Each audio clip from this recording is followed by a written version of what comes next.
And welcome to this edition of Inside the Program on the Inside Texas Football YouTube channel powered by InsideTexas.com.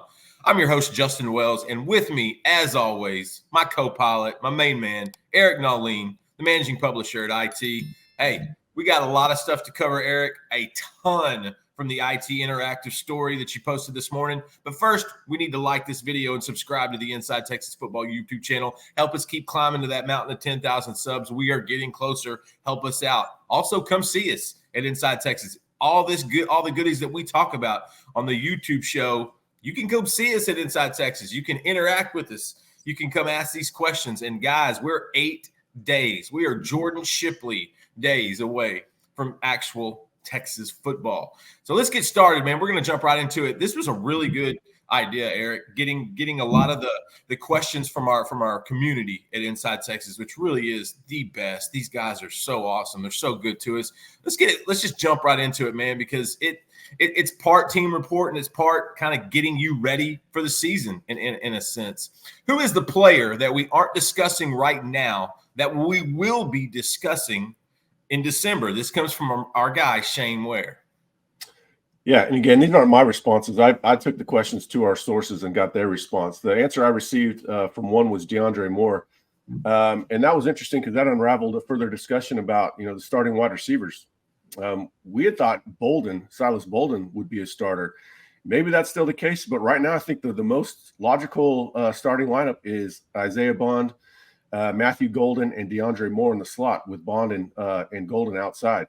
That's a very vertically minded wide receiver core with some good size, definitely good after the catch ability, especially with Moore and Golden. So right now I think Jahdae Moore might be one, and I just rewrote that article predicting wide receiver production for the season, and I already want that back. Every time I write that thing, we get something brand new. We get brand new information. I wrote the first one on like May 29th, and then we started hearing about Silas Bolden. And I wrote one the other day, and now we're hearing about Jahdae Moore all over again. So Moore had a big spring, had a pretty good August apparently, and so we're going to rework that starting lineup. We'll have a final depth chart on Monday, but right now I think Jahdae Moore is going to start. He is Mr. Consistency. He's the guy no one always talks about a ton, but you talk about with people within the program, they love him. Those passers, Quinn, Arch, those guys, they absolutely love him. The next question came from our guy, Joe Malcolm. Is there anyone who will start the season as a second or a third stringer, but will be starting by, say, Oklahoma? This is another good one. Yeah, well, obviously it's impossible to know what injuries will how injuries will affect the depth chart. But the names were given to me it was just basically it could be any second string wide receiver, any one of them. Whoever doesn't start has a chance to start down the road. They're just that talented. We've known that. There's 6 NFL guys in the 2 deep. So wide receivers want to watch. And another one mentioned was Ethan Burke. Now, this source wasn't predicting that. It wasn't predicting anything from wide receivers either. But Ethan Burke has 2 paths to starting. He could play either Buck or Jack. Now, I don't think he's going to supplant Trey Moore or Barron Sorrell, but he's so good. He's starter good that you can't rule it out. And again, he could play Buck. You'll see him out there in Buck when they want to get bigger, and you might see him at Jack when they want to get smaller, when they want a better pass rusher. So he's going to play starter reps. I don't know if he's going to actually ascend to become a true, real number 1 starter, though. If you ask UT Parking, I bet his answer would be Derek Williams. That's just a guess. Hey, let's go up with our man Zombie Slayer. Hey, at the end of the year, who's going to be our most valuable player on defense? Anthony Hill, Trey Moore, or someone else?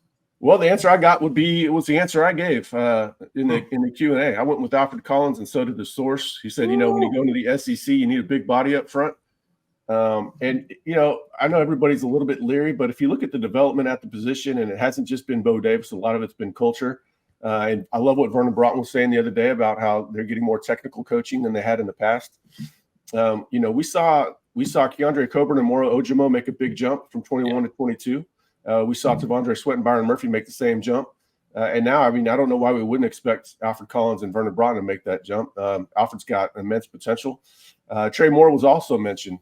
I've had some questions for sources like, is he okay overcoming his lack of length? And they say he is. Him and Cam Williams are trading reps. And the source said, hey, if that guy racks up a lot of sacks, he's going to get all the acclaim. But Alfred Collins, if you mentioned most valuable player on the team on the defense, it's probably going to be him, just because it all starts up front in the SEC. When you look back at the D-line over the last 3 or 4 years, Oscar Giles has to just sit back and have a really big smile. I mean, this dude stacked that room in some aspects, and so you got to give that guy a little bit of credit when we're still talking about D linemen 3 or 4 years after the fact. Hey, this video is going to be brought to you by our man Andre the Lawyer. Listen, if you're injured, you have to trust the team that has secured millions for their clients and helped thousands of Texans with their injured cases. Car wrecks, slip and falls, 18-wheeler accidents, on-the-job injuries, wrongful deaths. You cannot let an insurance company tell you what your claim's worth. That's what Andre the Lawyer's for. Give him a call at 214-444-8808. Andre the Lawyer is one of the best guys. He is super, super, super locked in. He's in Dallas, but he'll help Texans throughout the state. Don't let those insurance companies bully you up. And Andre the Lawyer is your guy. 214-444-8808, Mr. Andre the Lawyer. Now, jumping back into it, let's go to DBs, because man, I feel like there's almost an embarrassment of riches at certain spots in that back end. Will Jahdae Barron be a better corner than Ryan Watts? And how would you describe the differences in their style of play from Mr. Brisket Sandwich? Yeah, I think it's an upgrade, and the source thinks it's a small upgrade. You know, Ryan Watts was a very good corner for Texas. It was very tough to beat him vertically. That's what he had, over Jahdae in a lot of corners. Not only is he very long, but he's fast in a straight line. So it's really tough to throw the ball over the top of him. But the source says that Barron has such good feel for the position, such a gamer, is so instinctive and smart. He'll play things wrong intentionally to fool the quarterback. We saw that last year, Jalen Milroe against Alabama, where he's going to make wins or make plays with his brains as much as his athleticism. And then his athleticism is underrated. As far as moving about the field, how a corner does in all these different directions, this source feels that he actually moves better than Ryan Watts when it comes to change of direction, short area quickness, and that sort of thing. So I think we're going to see him jump a lot of routes. I was asked the other day how many interceptions or where I put the over-under on interceptions for him, and I put it at 3.5. I just think, are they going to want to test Malik Muhammad all that much? I'm not sure they're going to want to test Barron either. So they might limit each other's targets, and they might have to throw it over the middle. But I think he's such a natural, instinctive player. I think he's more of a playmaker than Watts, even though Watts again was, he didn't get beat deep all that often. And it's still maybe the most underrated storyline of the season is that Barron came back. Like I feel like that's just such a huge plus in that defensive room, especially from a leadership standpoint. I got another one for Mr. Brisket Sandwich, and this one's actually I call the Ed McCaffrey Award. How would you rank the wide receivers on this roster as run blockers? And it's we're an hour and a half from lunch, but I think I know what I'm going to have. I think I'm going to have a brisket sandwich. No kidding. The first person mentioned was Silas Bolden. But that was as far as want to. Silas is a tough little sucker. But Jahdae Moore is the best blocker at the position, and that dates back to the spring where we heard he was 0.8 of a Jordan Whittington, or 4/5 if you want to reduce it. So Jahdae Moore was mentioned number one, and that might tie into why he is also starting at slot. But the number 2 blocker is Matthew Golden. Matthew Golden needs to be a bit more consistent, but he has all the ability that Moore has, and they're kind of built similarly, and not quite as well built as Whittington, but kind of in that same they've got some power to them. That's why they're so good after the catch as well. So those are the first 2. Bolden, of course, has the want to. Ryan Wingo was mentioned. He just needs to get a little bit more technical, but he's got all the size and strength, and he wants to do it as well. And then Jonte Cook will square up on people as well. The only person that wasn't mentioned was Isaiah Bond, and shades of Adonai Mitchell when they brought in different SEC national power. But it's so weird. You got these tough physical teams, and then you're getting these guys from Bama and Georgia. Right. And you're not hearing about their skill guys really going after it. But maybe that's something that Bond picks up over time, or maybe surprises us this season. Adonai definitely improved throughout the year with his blocking.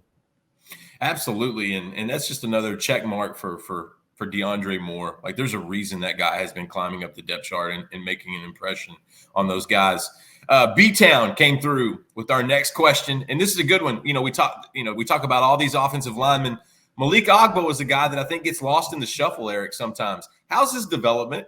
And is he still a jumbo tight end? Or do you see him kind of working his way onto the depth chart? Yeah, I'm not sure. The source is not sure. Therefore, I'm not. I'm not sure how much we're going to see of him this season. It doesn't seem like they have that old Andre Carrick role much anymore. I'm not hearing about those jumbo tight end sets. Maybe they'll use it in goal line. It I bet it depends on these, how well the normal run game is working out of 12 personnel with Gunnar Helm and Juan Davis, or Gunnar Helm and Amari Niblack. I'm not hearing much about him at tight end right now. He's actually at right tackle. So that's slimming down. He definitely had a guard body when he got to Texas, but he moved extremely well. And then he lost a ton of weight, a lot of weight. He slimmed down. He's putting it back on. I'm interested to see how he looks in a year or two. Maybe he moves back to guard if he puts that weight back on. If he did, I think that would probably be his highest upside, just because he's such a natural mover. But it also comes down to how much weight does he want to carry, or can he carry? But right now he's at right tackle. We know he can move well. It's just, there's plenty of bodies there right now. There's a ton of bodies. And the one thing I remember about Agbo is his feet. The running back clips in high school were always impressive for a guy that big at his size, from Federal Way, Washington. This is superhero time from Mr. Go Horns Go. What is the superpower that this Texas team may not – let me ask that again. What is the superpower this Texas team may have that not enough people are discussing? And then what's the kryptonite that may surprisingly hamper this team in 2024, like red zone conversion struggles last year, things of that sort? Start with the first one. What's that superpower we're not discussing enough? Yeah, the source wasted little time. He didn't hesitate at all. The first thing out of his mouth was quarterback play. Quinn Ewers, he mentioned that there's been some throws in the last 10 days where the best DB in the NFL would have been beaten, just because of the pinpoint accuracy, the velocity of the ball, and just the placement. So Quinn is bringing it. Quinn's having a good finish to August. Starting to peak right when you need it. I think the offense got off to a little bit of a slower start in August, but it sounds like things are definitely picking up in recent weeks. And that's exactly what you expect to hear and what you want to hear. So Quinn was mentioned, and then also depth. We talk about wide receiver. There's a quality too deep. There's quality too deep at defensive back. There's quality depth at offensive line we've talked about. There's quality depth at quarterback. There's improved depth at tight end. Then obviously one of the deepest positions on the team is edge. So depth, and you're going to need it. The season gets longer every year, it seems, especially when the more your program improves. And I think depth is something that Texas is going to be able to lean on. Only a handful in the country have as much. Only a handful of teams in the country have as much depth as Texas does. What's going to be the kryptonite? What's something that's going to hamper this team that we're not talking about? Yeah, source kind of struggled to put this into words, and kind of distilled it down to buying their own hype. There's a whole lot of I think they're still assimilating some players into the team that they haven't played together, that are going to play key parts. The wide receivers we talked about, they could they could start 2 transfers there. There's a lot of transfers on the team, and those guys haven't played together. And I think they're this guy wants to make sure that just everybody's still bought in. No egos are involved. Everybody's working towards the same common goal. And they got to come together, because there's going to be adversity. They're going to drop a game at some point. That's just the law of averages, especially with the schedule. How do they respond to that? And when they are playing well, don't buy into their own hype. And also, with expectations come nerves. You still got to play loose and focused. So they have to find that balance between being loose and focused, and maintaining that throughout a very long schedule. And that, I think people need to get used to this longer schedule and this rigor that they call the SEC. And I think Texas is ready for it. I think the schedule is pretty friendly for them in this first season in the Southeastern Conference. This was really good. I love this IT Interactive. I love how the community, they ask really good questions, Eric. Like, we're a lucky bunch. We get to hang out with a really good community at Inside Texas. Come see us. Come hang out with us. Come get a premium subscription. Come visit us at InsideTexas.com for the very best practice reports and recruiting updates. We're going to have some more recruiting coming to you later today. There's an announcement. A big offensive lineman out of Georgia is going to be making his decision. We will be on top of that. And then Saturday, there's this safety out of Galveston, pretty good. He's got a ceremony going down. We'll be talking about that this weekend at InsideTexas.com as well. So please come see us. Eric, it's always a pleasure.